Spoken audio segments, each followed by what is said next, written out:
বন্ধুরা দেখুন আজকে আমাদের বাড়িতে কারা এসছে। এদের নিয়ে আজকে আমাদের একটা ছোট্ট পিকনিক হলো।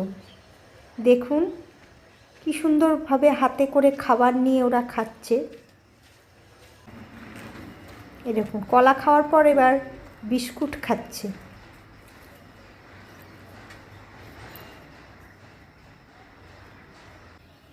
এই দেখুন আরেকজন। মোটামুটি আজকে পিকনিকটা খুব ভালোই হয়েছে। একে দিতে দিতে ওনার পাতে সব খাবার শেষ, পুনরায় খাবার চাইছে। দেখুন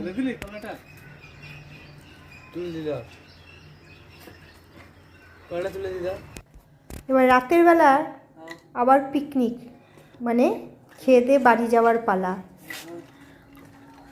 প্রত্যেক দিনই আমাদের এই পিকনিক এদের সাথে হয়। তা আপনি যদি এদের ভালোবাসেন, আপনি অবশ্যই তাদের কাছ থেকে ভালোবাসা পাবেন। এরা কোনো দিনই আপনাকে অসম্মান করবে না, বরং ভালোবাসা ফিরিয়ে দেবে।